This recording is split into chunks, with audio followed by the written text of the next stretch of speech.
Tuan-tuan, seorang pakcik di Bukit Sekilau, dia tukang gali kubur tuan-tuan. Pukul 2:30 pagi dia nak mengebumikan mayat seorang lelaki yang mati kemalangan di Jabur. Ya, 2:30 pagi tuan-tuan yang dirahmati Allah. Bila sampai dia terima panggilan 2:30 pagi daripada pihak hospital kan. Hospital sekarang ni orang mati, orang yang meninggal pihak hospital akan uruskan. Waris hanya tuntut saja. Tuan-tuan, 2:30 pagi terima panggilan. Pak mak, pak cik bawa kawan dia seorang pergi hospital nak ukur, nak gali liang lahat, nak kena ukur. Ya, sebab ada orang Bukit Sekilau yang lain yang gali lubang kubur tuan-tuan. Bayangkan dia tengah gali lubang kubur, dia nampak tengkorak di sebelah. Bayangkan jadi macam tu tuan-tuan. Maknanya tuan-tuan, waktu tengah mula penggalian, dia gali lubang kubur tuan-tuan yang dirahmati Allah, sampai ke liang lahat. Liang lahat ni ada dua bentuk. Satu orang selalu buat L yang bentuk ke dalam, satu L yang lurus. Kalau kita berdiri atas kubur, kita boleh nampak L yang lurus. Dan kadang-kadang kalau di belah kampung, orang akan buat liang lahat tu L ke dalam. Betul kan? Maknanya tuan-tuan nak bagi tahu, 3 orang duduk dalam gali lubang kubur, 2 orang duduk atas nak sambut tanah. Waktu penggalian dimulakan, penggalian dimulakan sampai nak liang lahat tu L ke dalam tu tuan-tuan. Waktu orang tengah cangkul menggunakan cangkul yang pendek tuan-tuan, di tengah dalam liang lahat tu sebau sesuku, tiba-tiba mata cangkul tu dia berlaga pada seolah-olah berlaga seperti berlaga pada batu. Bila berlaga pada batu, maknanya kita boleh bayangkan mata cangkul berlaga dengan batu, maka bunyi dia macam mana, betul kan? Dan seolah-olah seperti bunyi bila berlaga mata tu dengan batu tu, seperti seolah bunyi cermin yang pecah. Jadi semakin lama dia gali, makin dalam untuk liang lahat tu, tiba-tiba dia nampak macam benda yang berwarna hitam. Berwarna hitam tuan-tuan, ni cerita betul ni, saya tak tipu. Untuk pesanan saya tuan-tuan. Jadi bila dah ada nampak warna hitam tu, pihak yang menggali tu, pakcik tu kata, kita kambuh balik tanah. Kita kambus balik tanah, kita kata pergi tempat lain lah. Kita cukup jangan gali di sini. Tuan-tuan bayangkan tengah gali, siap gali, nak siap lagi sikit lagi nak gali liang lahat. Bila nampak benda warna hitam, terus tak gali. Bila tak gali tuan-tuan yang dirahmati Allah, pakcik tu kata, kita pergi jauh sikit, 100 meter kita tukar tempat. Ke bumi balik, kambuh balik tanah.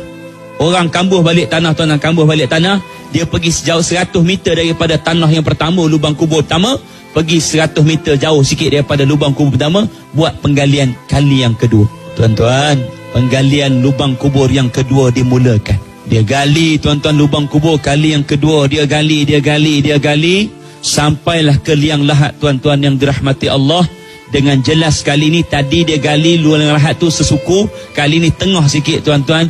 Bila dia gali sampai tengah tuan-tuan, memang penuh dengan jelas di seluruh liang lahat sampai tengah tu, daripada awal sampai tengah tu tuan-tuan, memang penuh dengan warna hitam panjang. Semakin dia gali tuan-tuan, kedengaran seperti bunyi tuan-tuan, hembusan nafas daripada dalam tu tuan-tuan, seperti bunyi hembusan yang cukup kuat, seperti bunyi angin yang ribut tuan-tuan. Semakin kuat dan semakin kuat tuan-tuan.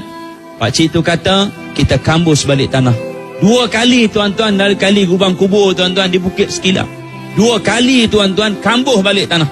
Bila kambuh balik tanah tuan-tuan, kali ni tiba-tiba waris telefon, dia kata minta tolong cepat sikitlah gali lubang kubur, sebab mayat dah lama meninggal. 2:30 pagi tuan-tuan, mayat meninggal tuan-tuan.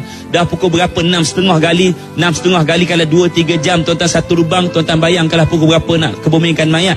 Kita ni tuan-tuan, bila kita akan mati tuan-tuan yang dirahmati Allah, kata guru kami tuan-tuan, kita semua manusia, kita akan mati. Jangan takut, dia kata. Yang kita nak kena takut ialah macam mana kita mati menghadap Allah Subhanahu Wa Taala. Itu yang kita nak kena takut.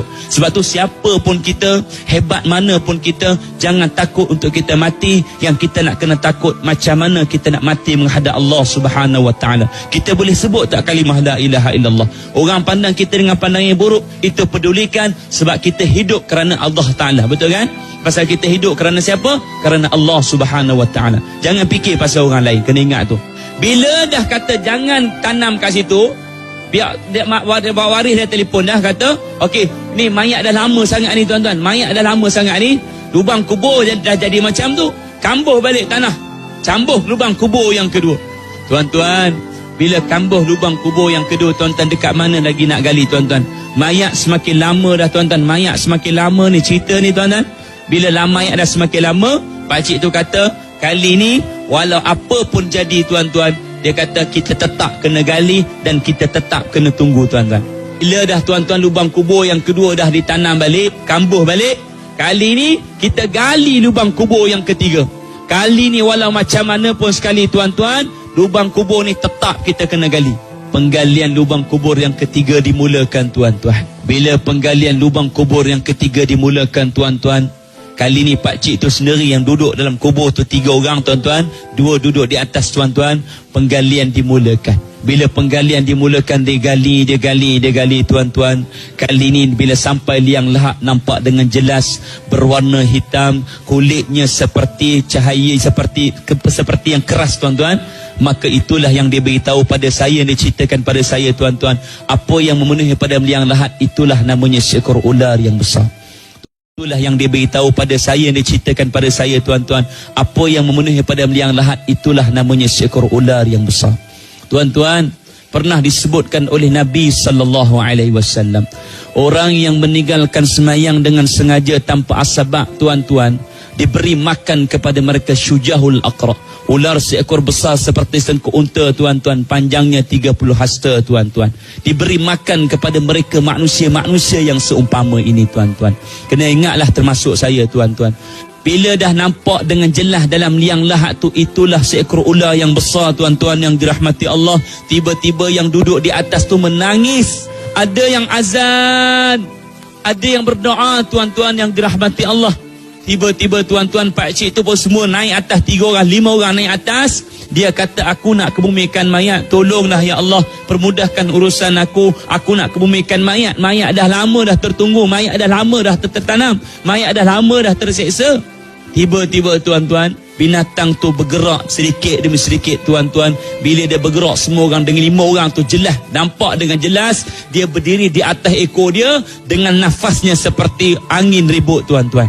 Tuan-tuan bayang, dia berdiri di atas ekor dia, tuan-tuan. Bila berdiri di atas ekor dia, tiba-tiba bila dia berdiri atas ekor dia tu, menyusuh hilang di celah-celah Bukit Sekilang. Tuan-tuan pergi perkampungan Bukit Sekilang, kau tak nampak kan macam mana kubur dia? Bila dah hilang, tuan-tuan, setengah jam lepas tu mayat pun sampai. Bila mayat pun sampai, tuan-tuan yang dirahmati Allah, waris mesti kena tengok mayat untuk kali yang terakhir. Dibuka kainkan kafan di muka, tuan-tuan, kita akan tengok tau. Siapa yang nak tengok mayat untuk kali yang akhir, boleh tengok. Kita akan tengok mayat untuk kali yang terakhir, tuan-tuan. Bila dah kata siapa nak tengok, waris nak tengok, okey, mayat bawa turun, tuan-tuan. Ya, mayat bawa turun. Bila dah semua waris semua dah tengok mayat tu, tuan-tuan yang dirahmati Allah, bila mayat dah semua dah tengok, dah kucup, dah peluk apa semua, diletakkan mayat tu dalam liang lahat. Tuan-tuan, waktu orang sedang meletakkan mayat ke liang lahat, muka kita ni, dahi kita, hidung kita, mulut kita, tuan-tuan, akan bercium dengan tanah. Kerana manusia asalnya daripada tanah, dan kemudian dia akan kembali daripada tanah. Kemudian, tuan-tuan, apabila diletakkan di belakang mayat tu dengan beberapa ketul tanah, tuan-tuan yang dirahmati Allah, baru orang nak letakkan papan yang lahat tu, tuan-tuan. Tiba-tiba dengan jelas, orang nampak dengan jelas, tuan-tuan, semua orang yang berada di situ, tiba-tiba orang nampak batuk makhluk yang namanya ular tadi, yang 5 orang tak cerita tadi, keluar daripada celahan-celahan lubang kubur, tuan-tuan. Bila dia keluar begitu, tuan-tuan, semua orang berlari jauh daripada lubang kubur, duduk tepi jalan, dekat tepi jalan Bukit Sekilau tu. Bila dah begitu, tuan-tuan yang dirahmati Allah, 10 minit lepas tu sampai, tuan-tuan, dia masuk terus. Bila sampai masuk terus, tuan-tuan yang dirahmati Allah, orang tak tunggu lagi, tuan-tuan. Bila orang dah tak tunggu lagi apa, tuan-tuan, orang ambil tanah, orang terus kambus, ambil papan lahat tu, terus tutup, tuan-tuan. Ketika mana orang waris-waris ambil cangkul, ambil skop, tuan-tuan, ditaburkan tanah, tuan-tuan, di atas liang lahat, di atas tanah kubur tu, tuan-tuan. Tuan-tuan bayangkan, orang boleh mendengar seperti orang minta tolong, tuan-tuan. Tolong, tuan-tuan, orang minta tolong, tuan-tuan. Bayangkan, orang boleh mendengar waktu orang tengah baca talqin tu, orang tengah baca tahlil, baca doa, tuan-tuan, orang boleh mendengar seperti tulang yang patah sedikit demi sedikit, sedikit demi sedikit tuan-tuan yang dirahmati Allah. Bila kita tanya tuan-tuan siapa dia tuan-tuan, ada pengajaran dia berkaitan dengan semayang tuan-tuan yang dirahmati Allah. Kita tak mau cerita banyaklah, cuma kita nak bagi tahu pesanan pada saya tuan-tuan, Ramadan berlalu pergi, semayang jangan kita pergi sekali tuan-tuan. Ramadan akan datang di masa-masa yang akan datang, kita belum tentu bertemu dengan Ramadan akan datang tuan-tuan. Anggaplah kalau ini Ramadan terakhir untuk kita, jangan kita lupa bahawa kita juga akan kali terakhir bertemu dengan Allah Subhanahu Wa Taala ya.